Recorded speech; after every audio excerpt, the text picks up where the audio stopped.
Benvenuti o ben ritrovati qui su Wyrd TV, io sono Elvis e guardate che bella compagnia, guardate quanti siamo. Do immediatamente il benvenuto ai padroni di casa, quindi ciao Betta e ciao Max.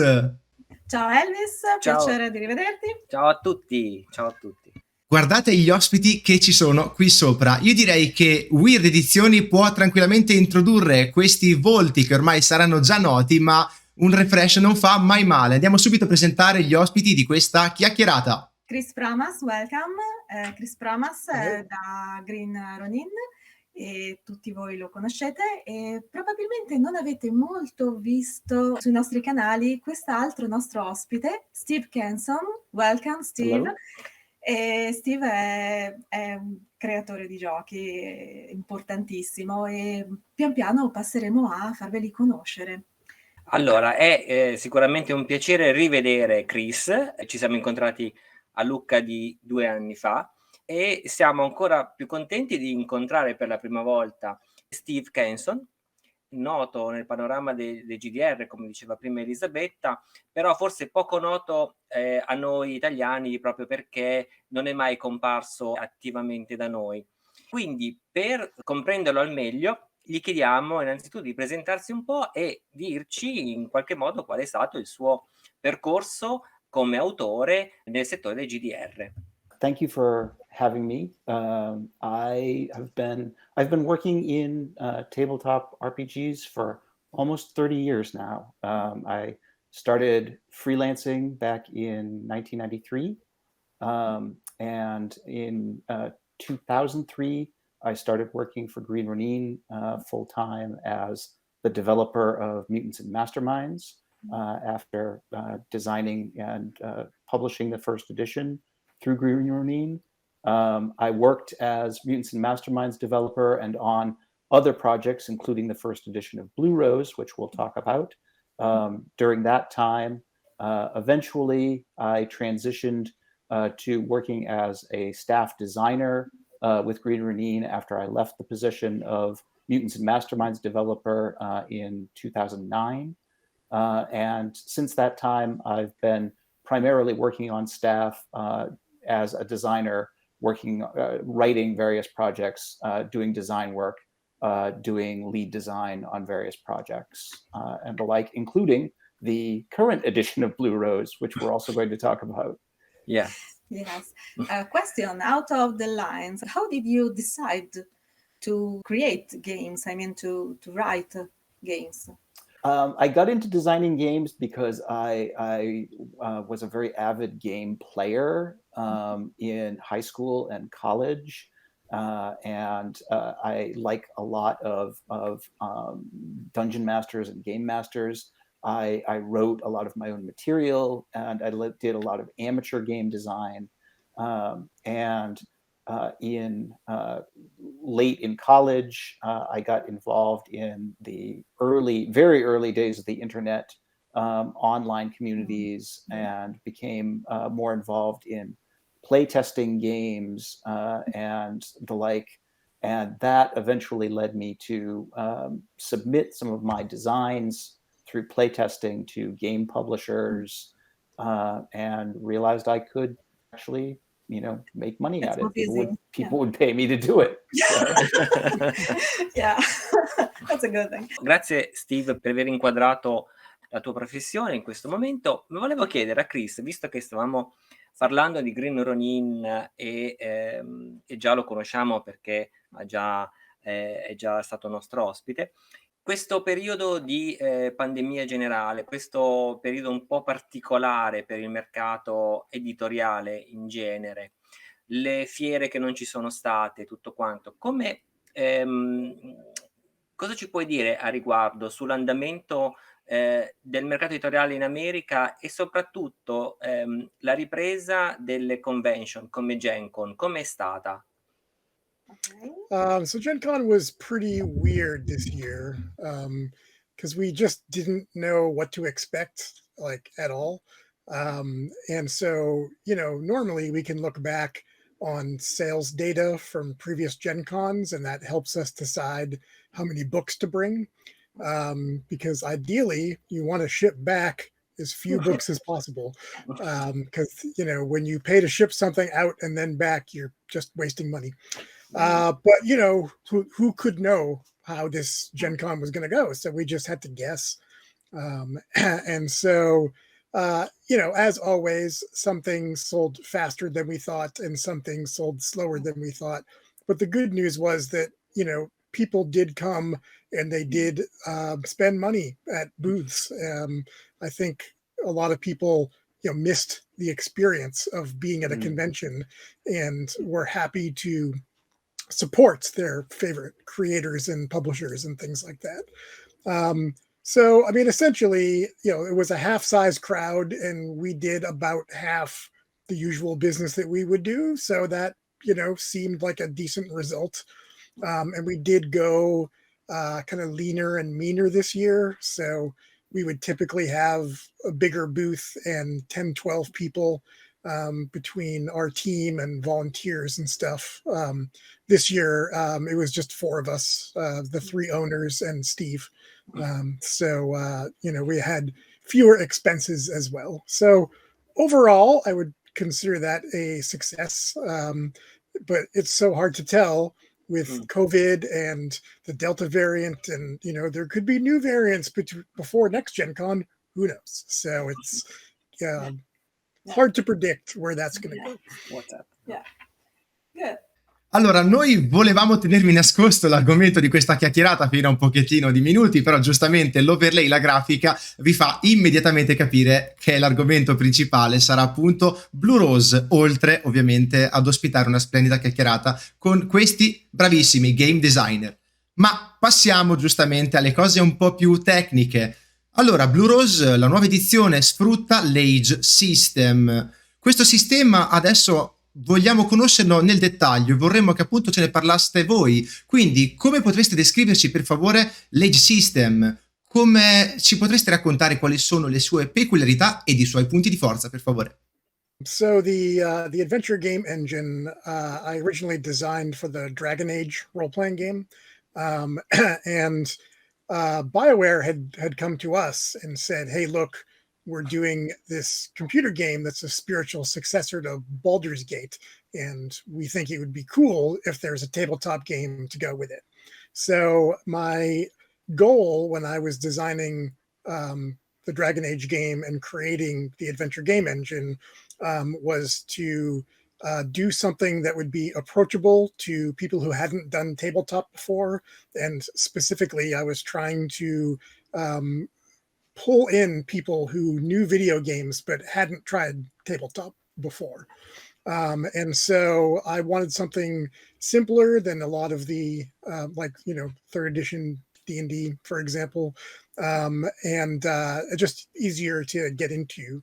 And in the design process, what turned into sort of the killer app of the AGE system is its stunt system. So the way that stunts work, when you're attempting to do something and rolling dice, you roll 3 6-sided dice, and if you get doubles, then you look at the result of one of the die, which is called the stunt die, and you get that number of stunt points that you can then spend on cool maneuvers and stuff that makes your success even greater.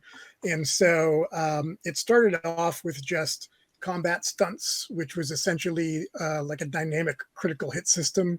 So that using stunts was how you would disarm somebody or do extra damage or other cool effects. And then people liked it so much that I added spell stunts, and then we added role-playing stunts and exploration stunts. And then over time, there's been other things like chase stunts and so on. So it's really I think the best part of the system, because not only does it give you interesting options, but your odds of rolling doubles on 3d6 is nearly 50%. So it's not like, oh, I rolled a 20 on a d20, 5% of the time something cool might happen. It's like, no, stunts are happening all the time. All the time. Yes. Yeah. Our hero, yes. We can say it's a wonderful entry level for people who never played, as you said. we can suggest as a first game you will play in your life. Mm-hmm. Good. Would you like to add something, Steve? I think that Chris, really covered the key thing about the AGE system.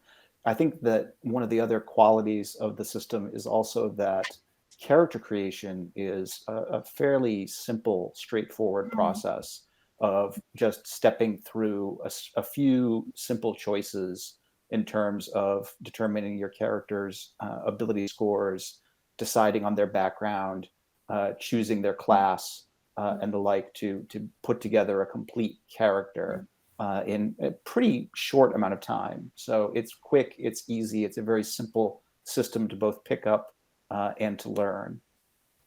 Yes, that's true. We love we love that. Parliamo adesso di Blue Rose, che utilizza proprio nella sua nuova incarnazione l'Age System. Blue Rose è un gioco molto particolare. Volete raccontarci com'è, quando è nato e anche come è stato recepito in passato dal pubblico? Perché come vedrete ha dei temi molto particolari che sono stati resi attuali da loro che hanno creato il gioco, ma sono attuali ancora oggi. Si parla della scelta di chi amare, di come amare, ma non voglio dire di più. Facciamo parlare Steve e Chris. So Blue Rose started back in the D20 era. We were one of the very first companies that did D20 material to support third edition D&D, and we did a lot of stuff in the early 2000s in support of that. And so I had gotten a pitch for Blue Rose, basically pitching it as a kind of an alternate style of fantasy inspired by different sorts of books than D&D was inspired by. So like Mercedes Lackey, Tamara Pierce, Diane Duane, that sort of stuff. Mm-hmm. And I thought that was a cool idea. And I was interested in making that really into its own game. The first draft was more of a D20 source book.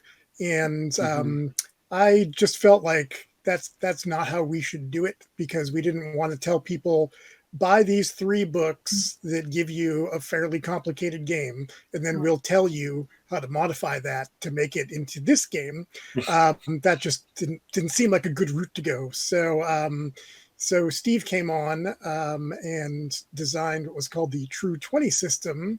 And you can take it away, Steve, if you want to talk about True 20. Yeah. So John Sneed and Alejandro Melchor came up with the original draft of Blue Rose, and then Jeremy Crawford, who was the freelance editor and who's now lead design and editor at Wizards of the Coast, and I worked together to develop the initial concept of Blue Rose into a standalone setting and game. And Jeremy and I both worked together on the setting design, and I took the core of the D20 SRD and developed what we called the True 20 system, based on my experience with Mutants and Masterminds and our experience in publishing products that used the open game license, but not necessarily the D20 compatibility license, so far as that went. So we built a complete, simpler standalone game that was published in 2005, I think, if I'm remembering correctly. The original edition of Blue Rose, and we got a lot of really good feedback. People liked the simplicity of the system. In fact, people liked the simplicity of the system so much that we eventually published True 20 as a standalone rules system for folks who were interested in it, because there was a lot of interest there. And there was a lot of interest in the qualities of the setting as well. I think the main theme here is the freedom. You can be whatever you want and whoever you want and love whoever you want, and it's so accepted. And how did you decide to be so courageous, so daring? I mean, it was not simple to decide Well, that market? One of the things that both Jeremy and I really took from our experience with the romantic fantasy genre was that exploration of personal identity. A lot of romantic fantasy is about coming of age stories and about that process of young people finding out who they are. And so, of course, some of those stories feature characters who are understanding their identity as having a different orientation, having a different gender, and coming to understand who they are. So because that's such an important part of the genre, we felt that it was something that we had to include if we wanted to represent it properly. So we made a point of including that right from the beginning when we were designing the setting, in terms of the mythology of the culture, and their views of the creation of the world. Involve deities of different genders and different orientations, and the like. And from there, it just all proceeds. And so you have the cultures of the setting have their own views about gender, about relationships, about orientation, about monogamy, for that matter. And we made Aldous, the central culture of the setting, to be the one that was most focused on the notions of freedom and equality, and that everybody should be free to be who they are. And we tried to provide contrast in the setting with cultures like Jarzan and its theocracy that have a much more narrow view. And we tried to make sure, rather than just making them, although some people said they were sort of caricatures, we tried to make sure that Jarzan had very clear reasons for why their culture developed the way they did, and why they have such a strong focus on, in their particular case, the notion of opposite sex marriage and reproduction and children and the like, because it was part of the survival of their culture. Aggiungerei questo, ed è per questa ragione che abbiamo scelto fin dall'inizio Blue Rose come un nostro primo prodotto di Wyrd, già nel lontano 2004, proprio perché già 20 anni fa circa avevamo intravisto in questo gioco una tematica che è importante, ma così pubblicamente rilevante. Non si poteva. E invece oggi come oggi questo sta diventando veramente rilevante e importante, e quindi siamo molto contenti di aver precorso i tempi con la prima edizione. Siamo ancora più contenti di avere ulteriormente rafforzato questa nostra scelta con la nuova edizione, perché cambiando il sistema e rinnovando il sistema diciamo con l'Age System, che rivoluziona un po', quindi dà modo alle nuove generazioni di giocare più facilmente e rapidamente, può allo stesso tempo dare ai nuovi giocatori un impatto e un'impronta, un imprinting sul tema molto diverso e molto immediato, rendendoli partecipi di un qualcosa di molto importante. È proprio per questo motivo che amo queste chiacchierate, perché sentire parlare i game designer, gli autori di un gioco, sentire raccontare il gioco, l'esperienza che può offrirti appunto da chi l'ha creato, è la cosa migliore. E quindi ringrazio appunto Wyrd per rendermi partecipe di queste chiacchierate. E adesso subentro con la mia classica domanda, ma prima ci tengo a sottolineare una piccola cosa. Abbiamo già organizzato una giocata di Blue Rose qui sul sito rosso YouTube. Sarà una giocata in cui cercheremo di farvi capire quanto possa essere semplice giocare a questo gioco, e cercheremo anche di sottolineare le meccaniche affinché voi possiate capire realmente se il prodotto può fare o meno per voi. Noi ci auguriamo di fare una cosa quanto più chiara e nitida possibile. Come sempre ci metteremo il nostro impegno e la nostra passione, quindi per favore ricordatevi di seguirci qui su YouTube. Ma Wyrd è presente anche su Twitch, ci saranno anche degli approfondimenti, delle talk inerenti a Blue Rose, quindi non mancate, seguiteci. Adesso finalmente posso andare con la mia domanda, la domanda che era nel fuori scaletta. Betta fa già la faccia. Allora, io voglio chiedervi, ragazzi, è una mia curiosità veramente tosta. Perché avete scelto il nome Blue Rose, la rosa blu? È bellissimo, ma perché? Blue Rose was the original title that John Sneed gave us in his pitch proposal for the setting, and the original idea sort of reverberated in various regards in the setting. Originally it was about how blue roses are incredibly rare and unlikely, that you see roses in a lot of colors, but you don't see blue ones. So the original idea was the fact that a blue rose was a flower of rarity. It was a strange and unusual beauty. It was shown in part of the setting with the idea of the blue rose scepter, which was the magical gift that the Golden Heart gave to Aldous, that allows people to demonstrate that their hearts and intentions are true. When the touch of the blue rose scepter falls upon someone, it glows if their heart is true, and it shows that their intention is good. And it's part of the heart of what makes Aldous a place that's upheld by good people. And that got carried through when we were lucky enough to get Stephanie Puman Law to do the initial art concept for Blue Rose and provide us with the cover. Stephanie did this gorgeous cover, including a rendition of the Blue Rose scepter, and did a lot of beautiful sort of stained glass designs with the petals of the blue rose as a design. So that really kind of sealed the idea of blue rose as being symbolic of the kind of beauty we wanted to bring out in the game. Stephanie did the covers for the 3 original True 20 books, because the original game was conceived as a 3-book set. Yes. And those were great. We loved them. And then, 10 years later or so, we hired her again to do the cover for the new age version. And she had like 10 years more experience as an artist. Yeah. And the new one was like even more amazing. So, that people will walk up to our booth at a convention, and sort of scan things, and then their eyes fix on that blue rose cover and they walk right to it like, oh, what is this? Wonderful.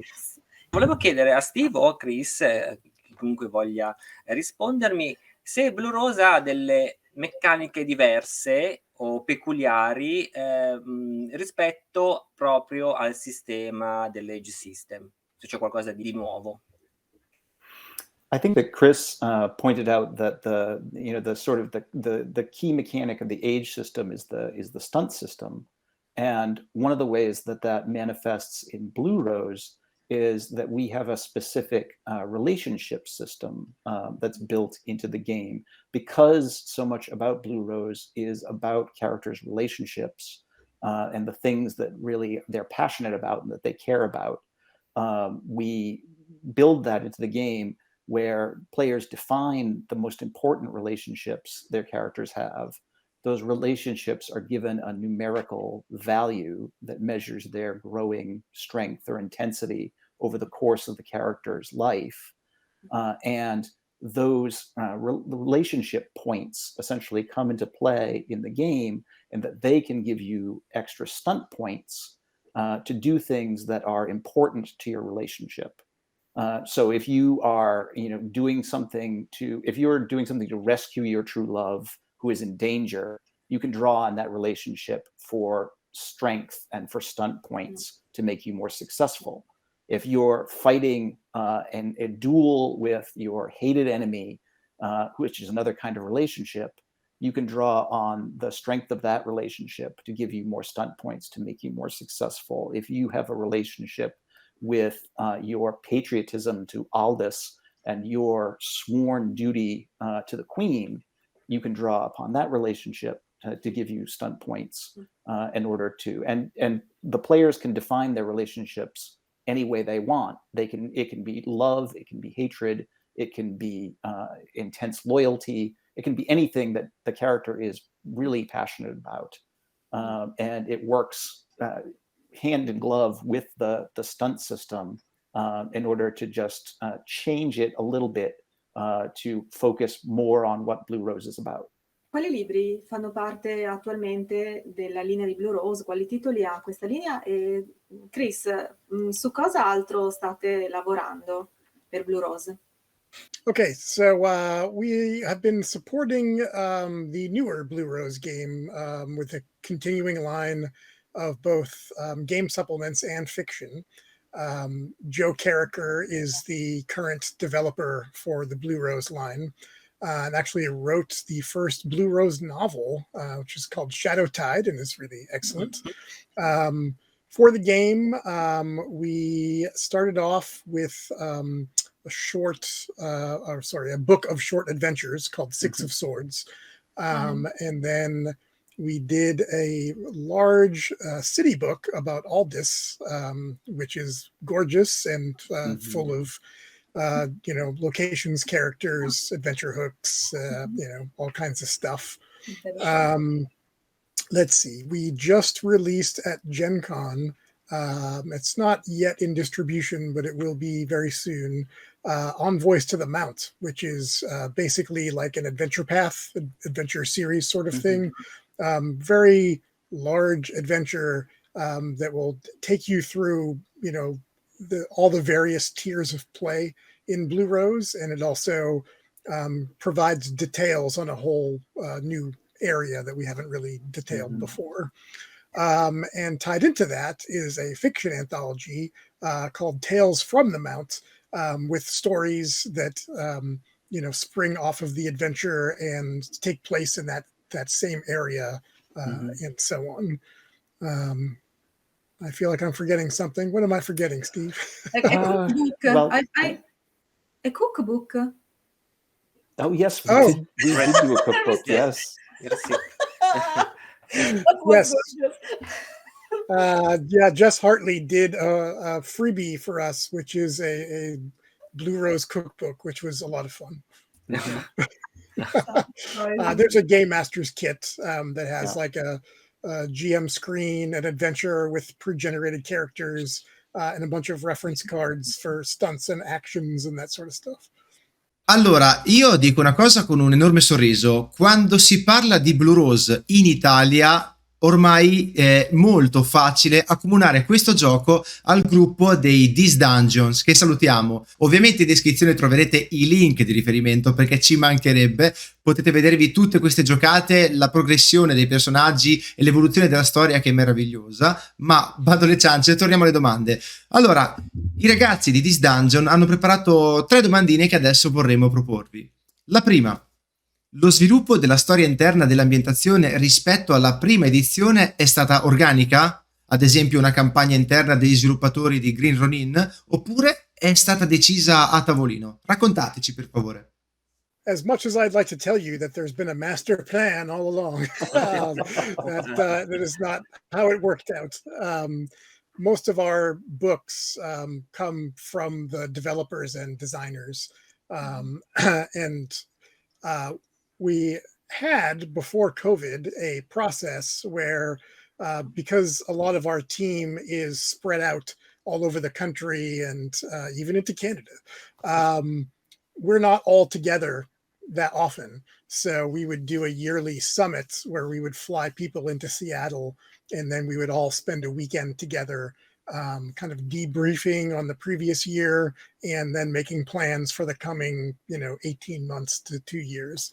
And so part of that was a whole pitch process. People would bring different pitches in, and then we'd discuss. And at the end of the summit, we would make a schedule based on the things that we had decided. So that's how most of our books happen. So, Joe has been running the Blue Rose line. So a lot of the pitches originate from him, or from Steve, of course, who's been intimately involved in designing Blue Rose and contributing to its follow-up books and so on. So yeah, that's basically how we do things. Yeah, well, I like to think that it's nice that people have the impression that there's an ongoing story in Blue Rose that's happening behind the scenes. That's certainly the impression we like to give, is that that Aldia is a living, breathing world. where things are continuing to go on.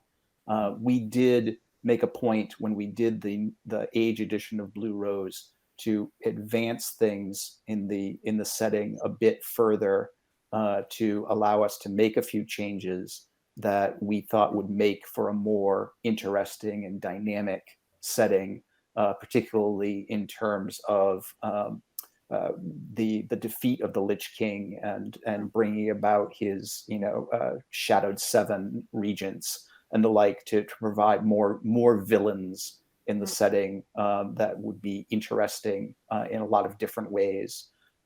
So we definitely did sort of move things along a bit, but I wish that we had an ongoing Master Blue Rose game to base it all on. Yeah, because we're spread out, it's not really possible for us to game around the table, with a lot of the team. And it was actually only during quarantine that we actually started putting games together online to play with each other. Yeah. That was a new development. So, yeah. Some upside to quarantine, I guess. Yeah, it's a side effect. People are playing more and more. We too, and also online. It's for sure. Yeah. Qui c'è Jacopo che andrebbe bannato per l'eccessivo utilizzo di caps lock, ma capiamo l'energia e l'entusiasmo. Io proverò a leggerla col tono di voce che mi immagino appunto Jacopo ha utilizzato durante la scrittura di questa domanda. Quella che ho in mente da 3 anni, quindi Jacopo sono 3 anni che ha questa domanda. Come diavolo si creano dei PNG mostri equilibrati? Dateci delle regole.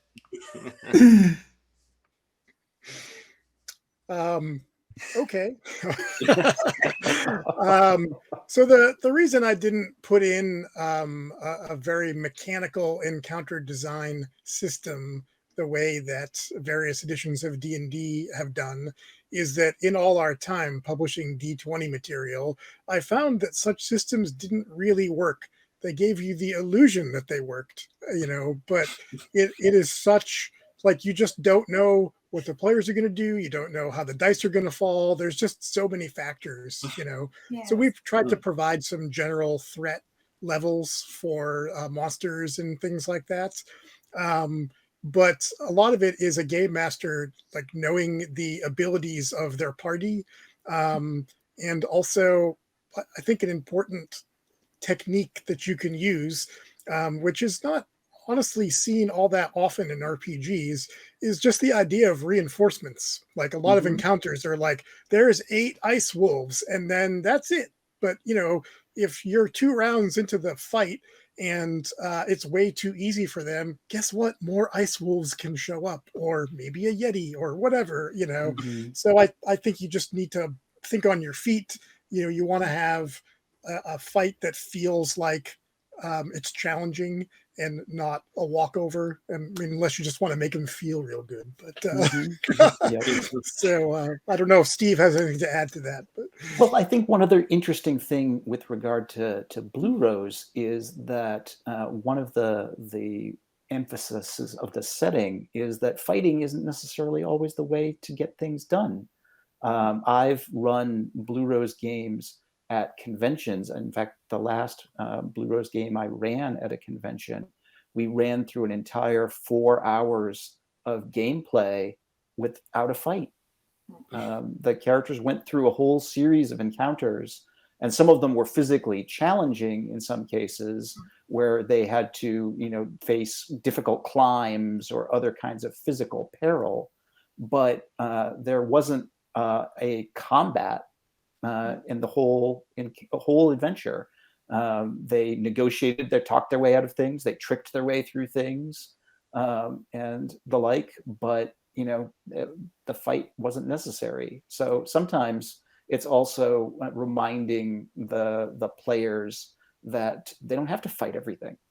Yes. Quindi Jacopo, the si answer attacca. is no.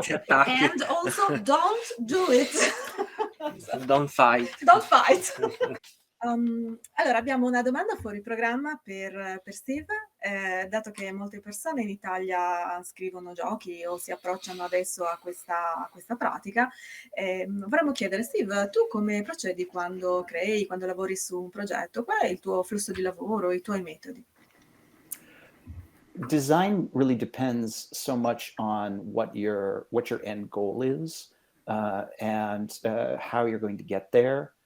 So, usually most of my design projects are a predetermined goal of one kind or another, whether it's create a D20 based superhero game or take the D20, the age system rules and adapt them for romantic fantasy role playing, or any number of other things. There's usually a vision of one kind or another, whether it's my own idea of I'd like to get to this goal, or whether it's the job I've been given to get to a particular goal. So I usually start with that goal and work to how I'm going to get myself there, in terms of my inspiration, my process, and find a way to build a path to that goal. And I draw inspiration from pretty much just everything, in the gaming hobby, my whole experience. I've been playing RPGs since I was 11 years old. And I still love playing them. I still love learning about them. So I draw a lot of inspiration from that, my past experience, things that I've liked, things that I've found haven't worked really well, and just try and create the games that I would enjoy and that I think that other people would enjoy. Abbiamo una domanda, l'ultima domanda per questa chiacchierata, credo, Elvis, di Marta. Marta, una giocatrice di Dungeon, e Marta, la ragazza che non trovava mai la strada. Come è nata l'idea di del legame Rai? Okay. So in romantic fantasy fiction, animal companions are often an important element of the story. You have, intelligent horses and magical cats and all kinds of other creatures that serve as sort of special friends and companions. And so we wanted to feature that element in Blue Rose. Originally, it was based around the idea of the Rye cats specifically, and they were called out as a sort of special species. But we wanted, as Jeremy and I developed the setting more, we wanted to expand that idea outward. And so we came up with the Raiden as a whole, as awakened animals who had these psychic abilities and were very intelligent and could be these magical companions. And we talk about the common kinds, but we wanted to make it wide open so you could do all kinds of animals, so far as that went. And so it was the notion from Raiden that there was going to be the Rye bond, and that there would be this telepathic connection between the companions. And it's become sort of a company inside joke, because Chris and Nicole know each other so well that we often say that they have a Rye bond, because they will often like say things before the other one says it, or at the same time. Right. That's caring. Yeah, I would also note, we didn't talk about it under unique features of Blue Rose, but another important part of it that's different from other adventure game engine games is the psychic system.